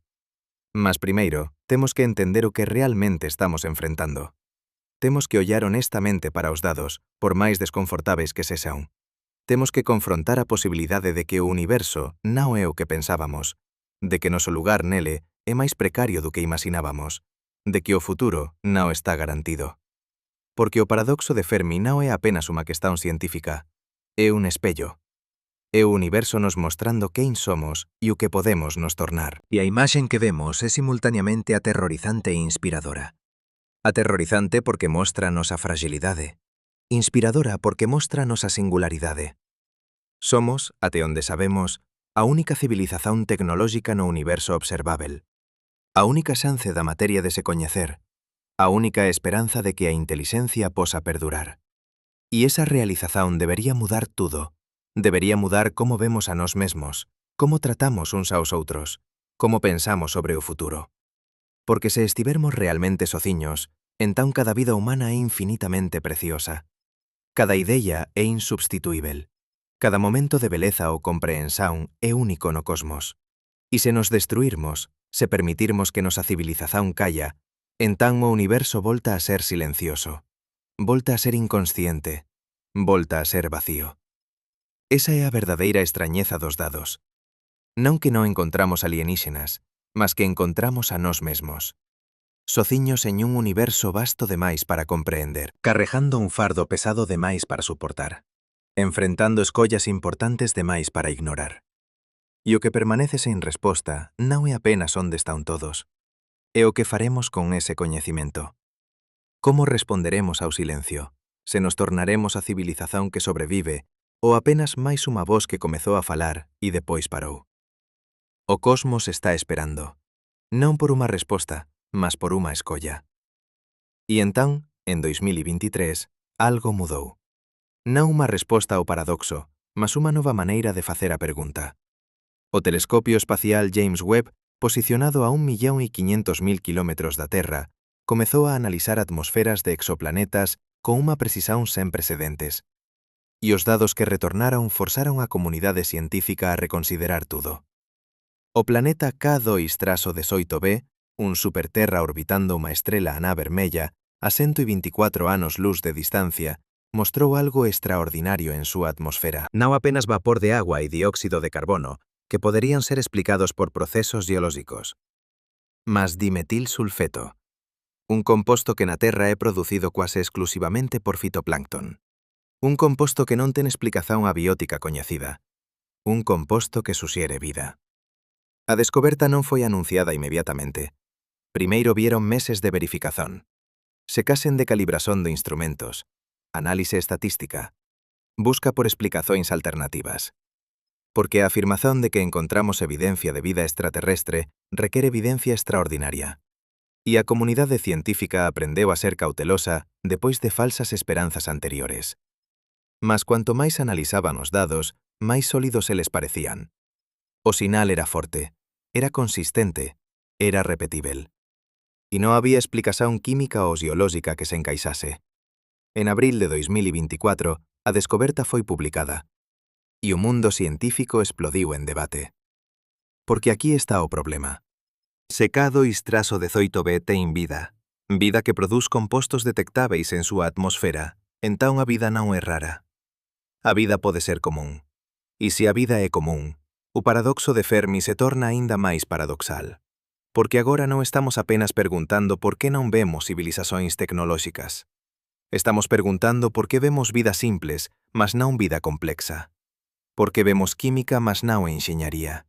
Por que vemos bioloxía, mas non tecnoloxía. Iso suxere que o grande filtro non está no surximento da vida. Está en algún lugar entre vidas simples e civilización tecnolóxica. E iso é aterrorizante. porque significa que o filtro pode estar á nosa frente. Entendo perfeitamente o que vocês están pensando. Dimetilsulfeto en un exoplaneta non proba vida. Pode haber procesos que non coñecemos. Pode ser un artefato instrumental. Pode ser interpretación errada dos dados. E vocês têm razão em ser céticos. O ceticismo é a base do método científico. Mas aquí está o que torna esta descoberta diferente de alegazones anteriores de vida extraterrestre. Primeiro, a fonte é confiável. O telescopio espacial James Webb é o instrumento máis avanzado xa construído para a astronomía infravermella. Seus dados foron verificados independentemente por múltiples equipes.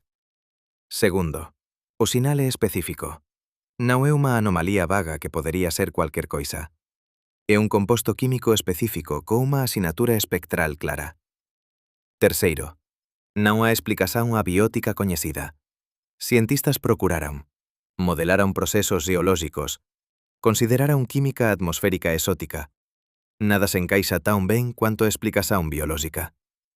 Iso non significa que a explicación biolóxica está correta.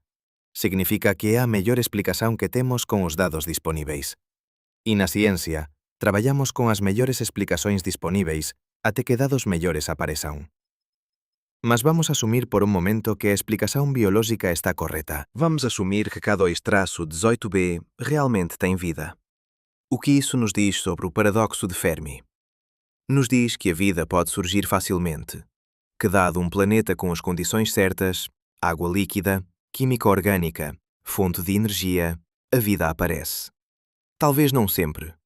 Talvez não rapidamente, mas com frequência suficiente para que possamos detectá-la em um planeta a apenas 124 anos-luz de distância. E se a vida é comum, então o universo deveria estar repleto dela. Bilhões de planetas na Via Láctea. Trilhões de planetas no universo observável. Se mesmo uma fração minúscula tem vida, estamos falando de números astronómicos. Então por que não vemos civilizações? A resposta mais provável é que existe um gargalo, um passo no desenvolvimento de vida simples para civilização tecnológica que é extremamente difícil de atravessar. E os dados de K2-18b nos ajudam a identificar onde esse gargalo não está. Não está no surgimento da vida. Está em algum lugar depois. Talvez esteja no desenvolvimento de vida multicelular. Na Terra, a vida permaneceu unicelular por 3 bilhões de anos. 3 bilhões de anos de bacterias e arqueas sem nada máis complexo. Então, há cerca de 600 millóns de anos, algo mudou. Células comezaron a se agrupar, comezaron a se especializar, comezaron a formar organismos multicelulares. Por que levou tanto tempo? Non sabemos. Mas sabemos que foi un paso crucial. Sen vida multicelular non há animais, non há plantas, non há fungos. Non há nada alén de tapetes microbianos e océanos de bacterias. Talvez a maioría dos planetas con vida fique presa neste estasio. Talvez o salto para a multicelularidade sexa tan improbável que acontece apenas unha vez en 1 millón de planetas con vida. Se for ese o caso, entón K2-18b probablemente ten apenas vida microbiana. E a maioría dos planetas con vida no universo son iguais. Ou talvez o gargalo estexa máis adiante. Talvez vida multicelular sexa común, mas vida inteligente sexa rara. Afinal, a Terra teve vida multicelular por 600 millóns de anos, antes que surxise algo remotamente parecido con inteligencia humana. Dinosauros dominaran o planeta por 160 millóns de anos e nunca desenvolveron tecnoloxía. Mamíferos existiran por 200 millóns de anos antes que primatas aparecesen. Primatas existiran por 60 millóns de anos antes que hominídeos aparecesen. A inteligencia humana é o resultado de unha cadeia específica de eventos, mudanzas climáticas que criaron sabanas, presión selectiva para bipedalismo, uso de ferramentas que favoreceu cérebros maiores, linguaxe que permitiu transmisión cultural de coñecimento. Cada paso foi contingente. Cada paso podería non ter acontecido. Talvez na maioría dos planetas con vida multicelular, a inteligencia nunca evolui. Talvez ecosistemas permanezan estáveis demais para criar presión selectiva para a inteligencia. Talvez predadores sexan eficientes demais e eliminen especies antes que desenvolvan inteligencia. Talvez desastres ambientais sexan frecuentes demais e reseten a evolución repetidamente. Se a inteligencia é o gargalo, Entón o universo pode estar cheio de planetas con vida complexa, con ecosistemas ricos, con animais e plantas, mas en nada que posa construir telescopios ou transmitir sinais de radio. Ou talvez o gargalo estexa aínda máis adiante. Talvez inteligencia sexa común, mas civilización tecnolóxica sexa rara. Humanos anatómicamente modernos existiran por 200.000 anos antes de desenvolver en agricultura. A agricultura existiu por 10.000 anos antes que desenvolvésemos ciencia. Ciencia existiu por 400 anos antes que desenvolvésemos tecnoloxía de comunicación interplanetaria. Cada paso requereu condições específicas. Agricultura requereu clima estável e plantas domesticáveis. Ciencia requereu tradición de questionamento e método empírico. Tecnoloxía requereu recursos minerais accesíveis e fonte de enerxía abundante. Talvez na maioría dos planetas con vida inteligente, esas condições nunca se aliñen. Talvez especies inteligentes permanezan cazadoras-coletoras para sempre. Talvez desenvolvan cultura e arte e filosofía, mas nunca desenvolvan tecnoloxía. Talvez o universo estexa xello de poetas e artistas alienígenas que nunca construirán espazonaves.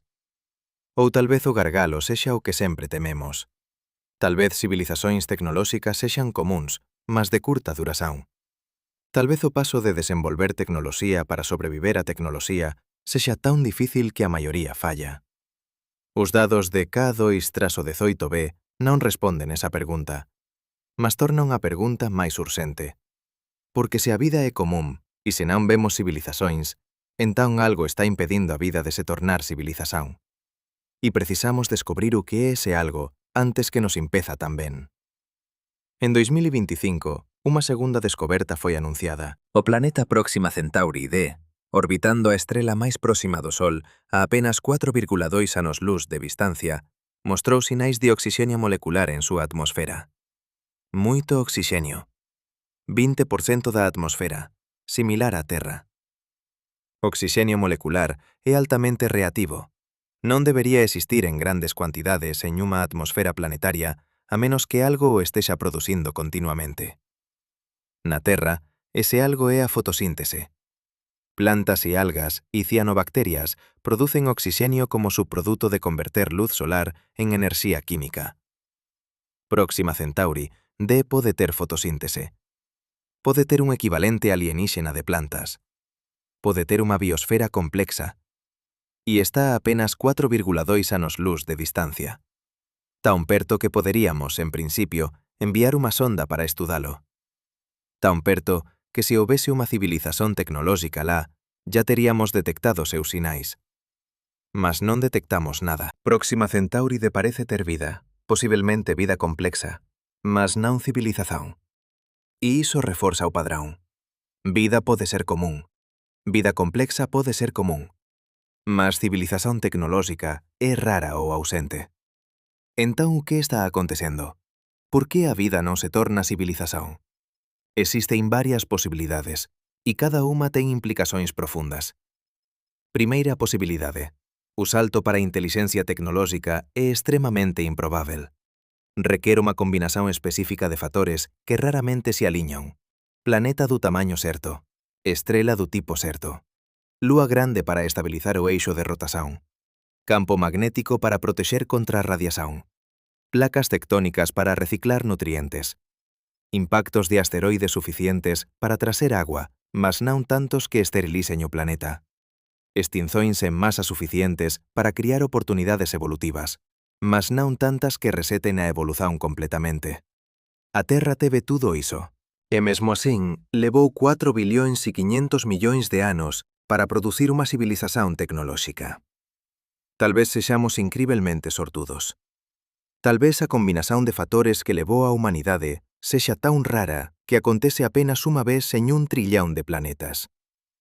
Se for ese o caso, entón podemos estar sosiños na Vía Láctea. Pode haber outras civilizacións en outras galaxias, mas tan distantes que nunca as detectaremos. O universo observável pode conter millóns de civilizacións, mas espalladas por trillóns de anos-luz, cada unha isolada en seu propio bolsón de espazo, cada unha ollando para o seu e vendo apenas silencio. Segunda posibilidade. Intelixencia tecnolóxica evolui, mas non dura. Civilizacións surxen, desenvolven tecnoloxía e depois se autodestrúen ou colapsan antes de se tornaren detectáveis. A xanela entre desenvolver radio e se autodestruir pode ser de apenas algúns séculos. E en escalas de tempo cósmicas, algúns séculos a un piscar de ollos. Se for ese o caso, entón o universo pode estar xello de ruínas. Planetas con cidades abandonadas, satélites silenciosos orbitando estrelas mortas, artefatos flutuando no espazo interestelar. Mas tudo bello demais para ser detectável, tudo frío demais para emitir sinais, tudo esquecido pelo cosmos. E nós estaríamos seguindo o mesmo camiño. Desenvolvemos armas nucleares, desenvolvemos biotecnoloxía perigosa, desenvolvemos inteligencia artificial. Estamos mudando o clima do planeta. Estamos na xanela de perigo. E a maioría das civilizacións que chegaron aquí non sobreviveron. Terceira posibilidade. Civilizacións avanzadas existen, mas se tornan indetectáveis. Elas transcenden a necesidade de usar enerxía de maneiras que podemos observar. Elas migran para substratos computacionais. Elas crían realidades virtuais. Elas exploran dimensóns que non podemos perceber. Elas se tornan tan diferentes de nós que non as recoñeceríamos mesmo se ollásemos directamente para elas. Se for ese o caso, entón o universo pode estar repleto de civilizaciones, mas todas alén da nosa capacidade de detección. Todas vivendo en camadas de realidade que a física actual non descreve. Todas tan avanzadas que somos para elas o que bacterias son para nós. Cada posibilidade é consistente con os dados. Cada posibilidade explica o silencio. E cada posibilidade ten implicaciones radicalmente diferentes para noso futuro. Se a primeira posibilidade for verdadeira, entón somos incrivelmente preciosos. Somos un accidente cósmico que pode nunca se repetir. Temos a responsabilidade de preservar a vida intelixente porque podemos ser a única. Se a segunda posibilidade for verdadeira, entón estamos en perigo mortal. Estamos na fase máis perigosa de nosa existencia. As próximas décadas ou séculos determinarán se sobrevivemos ou nos juntamos ás ruínas. Se a terceira posibilidade for verdadeira, entón há esperanza. Há un camiño a través do perigo. Há un futuro onde a intelixencia perdura. Mas temos que encontrar ese camiño. Temos que descobrir como transcendernos as limitacións actuais. E non sabemos cual posibilidade é verdadeira. Non temos dados suficientes. Non temos exemplos suficientes. Temos apenas un ponto de dados, nós mesmos. E un ponto de dados non faz unha curva. Mas aquí está o que sabemos. Sabemos que a vida pode surgir. K2 trasu 18b e Próxima Centauri D suxeren que a vida non é absurdamente rara. Sabemos que a vida pode se tornar complexa. A Terra mostra que, dado tempo suficiente, a vida evolúe de microbios para ecosistemas ricos. Sabemos que a vida pode se tornar intelixente. Nós existimos. O que non sabemos é se a intelixencia pode perdurar. Se civilizacións poden sobreviver á súa propia tecnoloxía. Se há un camiño a través do grande filtro ou se o filtro é inevitável. E esa incerteza debería nos motivar.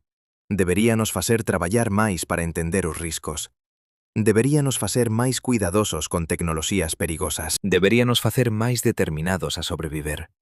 Porque se há unha coisa que os dados deixan clara, é que non há garantías. O universo non se importa se sobrevivemos. A física non favorece a intelixencia. A evolución non ten obxectivo. Estamos aquí por accidente, e podemos desaparecer por accidente. Mas tamén temos algo que nenhuma outra especie coñecida ten. Temos a capacidade de entendernos os riscos. Temos a capacidade de facer escollas conscientes sobre noso futuro. Temos a capacidade de aprender con erros antes de cometelos. E tal vez iso sexa suficiente.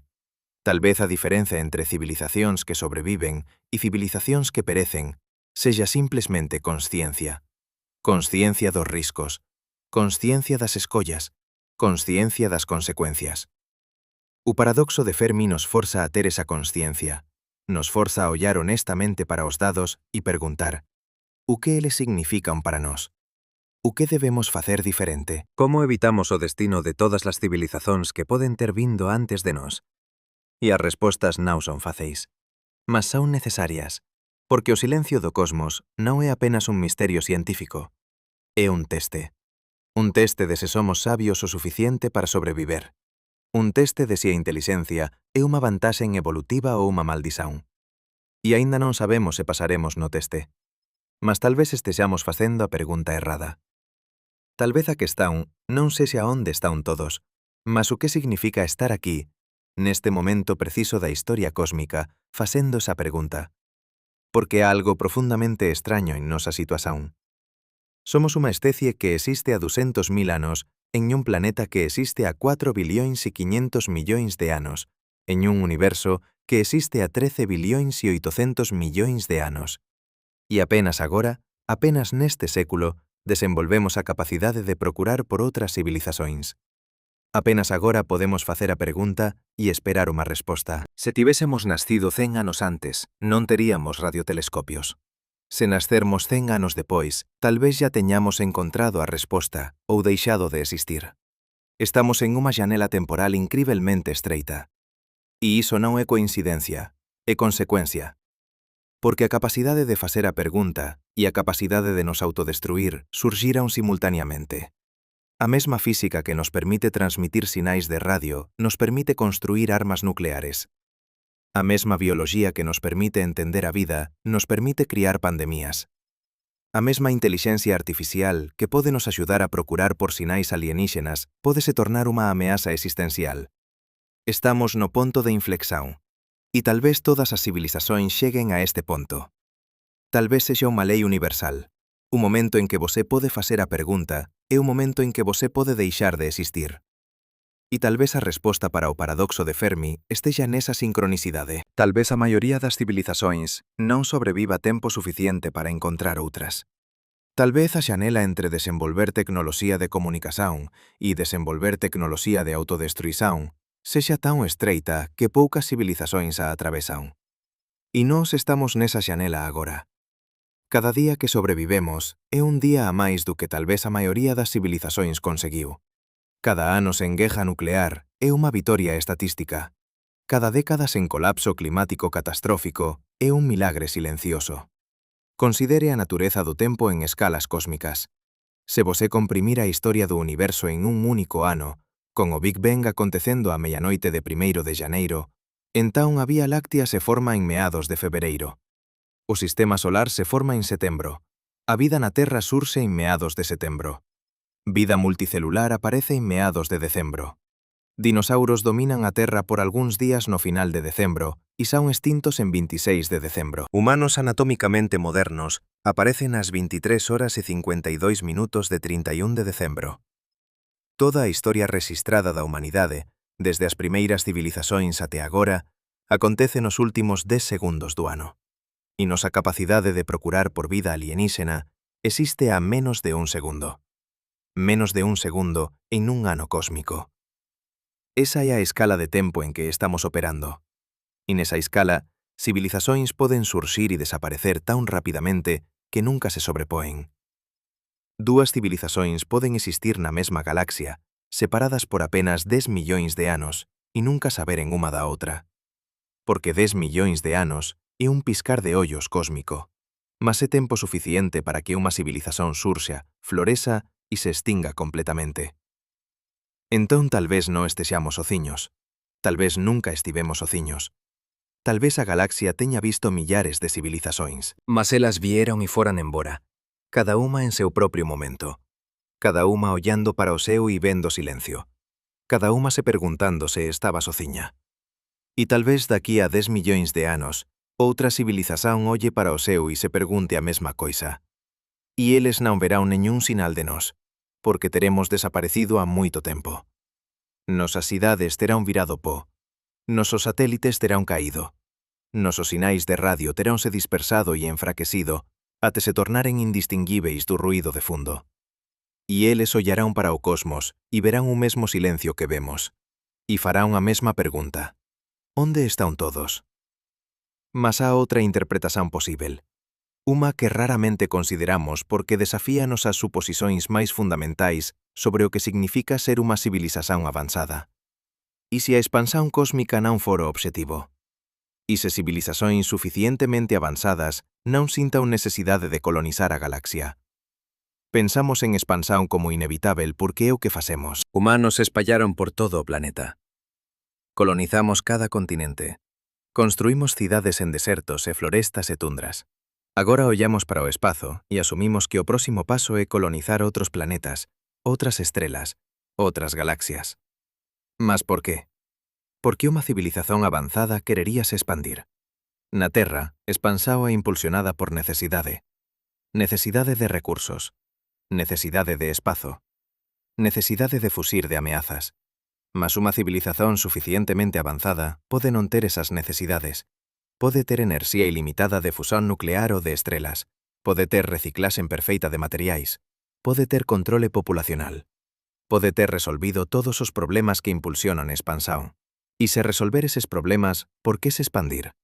Por que gastar recursos enormes colonizando outros sistemas estelares cando você pode viver confortablemente nun único planeta ou sistema solar? Tal vez civilizacións avanzadas se volten para dentro en vez de para fora. Tal vez construan mundos virtuais máis interesantes que o universo físico. Tal vez exploren espazos matemáticos e filosóficos en vez de espazos físicos. Tal vez descubran que a verdadeira fronteira non está lá fora, mas aquí dentro, na natureza da consciencia, da realidade, da existencia. Se for ese o caso, entón o grande silencio faz sentido. Non porque civilizacións non existen, mas porque elas non facen o que esperamos. Elas non constroen esferas de Dyson, non colonizan galaxias, non transmiten sinais de radio. Elas simplesmente existen, quietas e contentes, explorando dimensóns de experiencia que non podemos imaginar. E nós, ollando para o cosmos con nosos radiotelescopios, procurando por sinais de expansión e conquista, non as vemos. Non porque elas non están lá, mas porque estamos procurando pelas coisas erradas. Estamos procurando por versións alienígenas de nós mesmos. Mas tal vez civilizacións avanzadas sexan tan diferentes de nós que non as recoñeceríamos. Tal vez a diferenza entre nós e elas sexa maior que a diferenza entre nós e bacterias. Tal vez elas existan en estados de consciencia tan elevados que a materia física sexa irrelevante. Tal vez teñan transcendido completamente. Esta idea ten unha longa historia na ficción científica e na filosofía. A noción de que a evolución non termina coa intelixencia, mas continúa en dirección a formas de existencia cada vez máis refinadas. Formas que non precisan de corpos. Formas que non precisan de planetas. Formas que existen como padróns de información pura, como ondas de consciencia no tecido do espazo-tempo. Soa místico, soa como fantasía. Mas a física cuántica ya nos mostrou que a realidade é moito máis extraña do que o senso común suxere. Partículas non ten posicións definidas até seren observadas. O ato de medición cría a realidade. Consciencia e física están entrelazadas de maneiras que aínda non entendemos. Tal vez civilizacións avanzadas entendan esas conexóns. Tal vez aprendan a manipular a realidade no nivel cuántico. Tal vez descubran que consciencia non é un epifenómeno da materia, mas algo máis fundamental. E tal vez, unha vez que descubran iso, deixen a materia para atrás. Mas iso nos leva a un territorio filosófico profundo, porque se civilizacións avanzadas transcenden a materia, entón o que elas se tornan? Aínda son civilizacións? Aínda son vida? Ou se tornan algo tan diferente que nosas categorías non se aplican máis? E se nosas categorías non se aplican, entón como procuramos por elas? Como recoñecemos algo que está alén da nosa capacidade de conceitualizar? É como pedir a unha formiga que recoñeza a Internet. A formiga pode ver os cabos, pode sentir as vibracións dos servidores, mas non ten conceito do que a Internet é, do que ela faz, de como funciona. Para a formiga, é apenas máis unha parte do ambiente, incomprehensível e irrelevante. Tal vez sexa asín que civilizacións avanzadas nos veen. Tal vez estellamos cercados por elas, mas somos cegos demais para perceber. Tal vez o cosmos non estexa silencioso, mas estellamos surdos. Tal vez a conversa estexa acontecendo en frecuencias que non podemos detectar, en dimensóns que non podemos accesar, en linguaxes que non podemos comprender. E tal vez, apenas tal vez, cando amadurecermos o suficiente, cando desenvolvermos as capacidades certas, cando fixermos as preguntas certas, a conversa se tornará audível. Tal vez o silencio sexa temporario, tal vez sexa un teste, tal vez sexa unha protesón. Tal vez sexa simplesmente o estado natural de unha civilización joven que aínda non aprendeu a ouvir. Mas há un problema con todas esas explicacións reconfortantes. Elas asumen que civilizacións avanzadas son benevolentes, ou pelo menos indiferentes. Asumen que si elas existen, non nos farían mal. Mas por que asumiríamos iso? Na Terra, cuando unha civilización tecnolóxicamente avanzada encontra unha menos avanzada, o resultado raramente é bon para a menos avanzada. Colonialismo, escravidán, genocidio, doenzas, destruizón cultural. A historia humana está repleta de exemplos de encontros entre civilizacións con diferentes níveis tecnolóxicos, e quase sempre a civilización menos avanzada sofre. Entón tal vez o silencio sexa unha benzaón. Tal vez civilizacións avanzadas existan, mas sexan predatorias. Tal vez elas procuren por civilizacións xovens non para facer contacto, mas para explorar ou destruir. E tal vez civilizacións que transmiten súa presenza sexan rapidamente eliminadas. Tal vez o cosmos sexa unha floresta escura, como descrito pelo autor xinés Liu Cixin. Unha floresta onde cada civilización é un cazador, movéndose silenciosamente, procurando por presas, sabendo que revelar súa posición é convidar a destruición.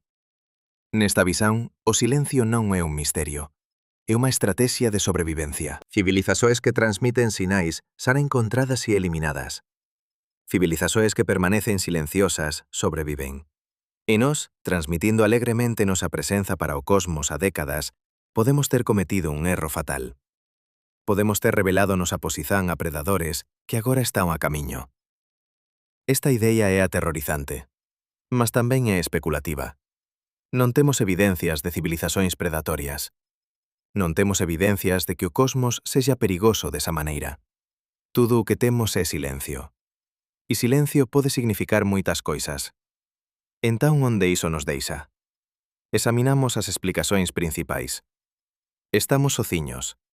Estamos cedo. Civilizacións se autodestrúen. Civilizacións transcenden. Civilizacións se esconden. Cada explicación é consistente con os dados.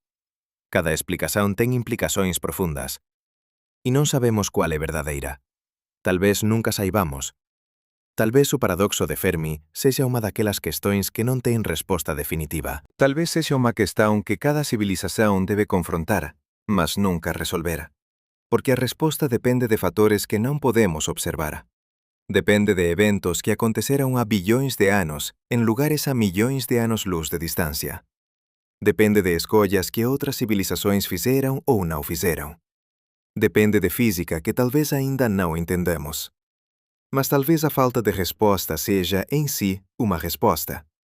Talvez o fato de que não sabemos, de que não podemos saber, seja o ponto. Porque a incerteza nos força a confrontar nossa própria mortalidade como espécie. Nos força a perguntar: o que faremos com o tempo que temos? Como usaremos nossa inteligência? Sobreviveremos ou pereceremos? E essas perguntas não têm respostas externas. Não há civilização alienígena que virá nos salvar. Não há manual de instruções escrito nas estrelas. Temos apenas a nós mesmos, nossas escolhas, nossa sabedoria ou falta dela, nosso futuro ou ausência dele. E talvez isso seja o que o silêncio realmente significa. Não que estamos sozinhos, não que estamos em perigo, mas que somos responsáveis. Responsáveis por nosso próprio destino. Responsáveis pela preservação da vida inteligente. Responsáveis por fazer as escolhas que determinarão se a inteligência perdura ou desaparece. Porque se há uma coisa que o paradoxo de Fermi deixa absolutamente clara, é que não há garantias. O universo não favorece a vida, não favorece a inteligência, não favorece a sobrevivência. Somos um acidente cósmico, um arranjo improvável de átomos que se tornou consciente por um breve momento. E o que fazemos com esse momento depende inteiramente de nós. Podemos usar nossa inteligência para construir ou destruir. Podemos usar nossa tecnologia para expandir ou extinguir. Podemos escolher sabedoria ou loucura. E o cosmos observa, indiferente, esperando para ver o que escolheremos. Não julgando, não interferindo, apenas observando. Porque é isso que o universo faz. Observa. Y às vezes, a través de nós, observa a sí mesmo. En ese acto de autoobservación, algo extraordinario acontece. O universo se torna consciente. Materia inconsciente se organiza en padrões tan complexos que desenvolven a capacidade de pensar, de sentir, de perguntar por qué. E por un breve momento, un momento que pode durar millóns de anos ou apenas algúns séculos, o universo coñece a sí mesmo, a través de nós. A través de cada civilización que surxe e faz a pergunta: onde están todos? Por que o silencio? O que iso significa? E tal vez a resposta sexa simplesmente esta: significa que você está aquí. Significa que você é a maneira do universo de se coñecer. Significa que cada pensamento que você ten, cada pergunta que você faz, cada momento de admiración ou comprensión, é o universo experimentando a sí mesmo. Você non é separado do cosmos. Você é o cosmos. Você é 13 billións e 800 millóns de anos de evolución cósmica tomando forma consciente. Você é poeira de estrelas que aprendeu a pensar. Você é átomos que se organizaron de tal maneira que poden contemplar súa propia existencia. E iso é extraordinario. Iso é milagroso. Iso é tan improbável que pode acontecer apenas unha vez en 1 trillón de planetas. E aconteceu aquí. Aconteceu con você. Entón tal vez a pergunta non sexa onde están todos. Tal vez a pergunta sexa: o que faremos con o fato de que estamos aquí? Como honraremos o acidente cósmico que nos criou? Como preservaremos a xama da consciencia en un universo que tende á escuridão? Porque o universo está morrendo. Lentamente, inexorablemente estáse expandindo e esfriando. Estrelas están queimando seu combustível. Galaxias estánse afastando umas das outras. En trillóns de anos, as últimas estrelas se apagarán. En incontáveis trillóns de anos, até os buracos negros evaporarán. E o universo se tornará frío, escuro e vacío. Morte térmica. Entropía máxima. Silencio absoluto. Mas iso é trillóns de anos no futuro. Agora, neste momento, o universo aínda está vivo. Aínda está brillante. Aínda está cheio de posibilidades. E nós estamos aquí para testemunhar, para experimentar, para entender. E tal vez, apenas tal vez, para preservar. Para levar a xama da consciencia aviante. Para garantir que cuando as últimas estrelas se apagaren, aínda haberá algo, en algún lugar que lembra. Que sabe. Que entende o que o universo foi e o que significou. Mas non sabemos se iso é posível. Non sabemos se a consciencia pode sobreviver á morte térmica do universo. Non sabemos se há unha maneira de escapar da entropía. Non sabemos se há outros universos, outras dimensões, outras posibilidades. Tudo o que sabemos é que estamos aquí agora. E agora é tudo o que temos. Entón tal vez a resposta para o paradoxo de Fermi non importe tanto cuanto pensamos. Tal vez a pergunta sexa máis importante que a resposta. Porque a pergunta nos mantén procurando. Nos mantén pensando. Nos mantén conscientes de nosa fragilidade e nosa singularidade. E tal vez iso sexa suficiente. Tal vez o ato de facer a pergunta, de ollar para o cosmos e perguntar onde están todos, sexa en sí mesmo unha forma de resposta. Unha afirmación de que estamos aquí, de que somos conscientes, de que nos importamos. E tal vez, en algún lugar no cosmos, outra civilización estexa facendo a mesma pergunta, ollando para o mesmo seu, vendo o mesmo silencio, sentindo a mesma solidão. E tal vez, apenas tal vez, un día nosas perguntas se encontren, nosos sinais se crucen, nosas civilizacións fasan contacto. En aquele momento, o silencio será quebrado. E saberemos, finalmente, que non estamos sociños. Que nunca estivemos sociños. Que o universo está vivo, con inteligencia e consciencia e admiración. Mas até aquele día, se ele vier, temos apenas o silencio, e a pergunta, e a nós mesmos. E tal vez iso sexa o suficiente. Tal vez o silencio non sexa unha maldición, mas un presente. Un espazo vacío onde podemos proxectar nosas esperanzas e medos. Un espello onde vemos non alienígenas, mas a nós mesmos. Nosas ambicións, nosos limites, noso potencial. Porque cando ollamos para o cosmos e perguntamos onde están todos, o que realmente estamos perguntando é: quem somos nós? De onde viemos? Para onde vamos? Somos especiais ou comuns? Estamos sozinhos ou acompanhados? Sobreviveremos ou pereceremos? E essas perguntas não têm respostas fáceis. Não têm respostas definitivas. Tem apenas as respostas que criamos através de nossas escolhas, através de nossas ações, através da maneira como vivemos nossas vidas e construímos nossas civilizações. O paradoxo de Fermi não é um quebra-cabeça a ser resolvido. É um espelho a ser contemplado. E o que vemos nesse espelho depende de quem somos e do que escolhemos nos tornar. Então olhe para o céu. Veja as estrelas. Sinta o silêncio. E pergunte a si mesmo: o que isso significa para mim? O que farei com o conhecimento de que estou aqui, neste momento, neste planeta, neste universo vasto e misterioso? Como viverei sabendo que posso ser a única consciencia en trillóns de kilómetros? Ou sabendo que posso ser uma entre bilhões, mas separada de todas as outras por distancias e tempos imposíveis de atravesar? As respostas son súas. O silencio é seu.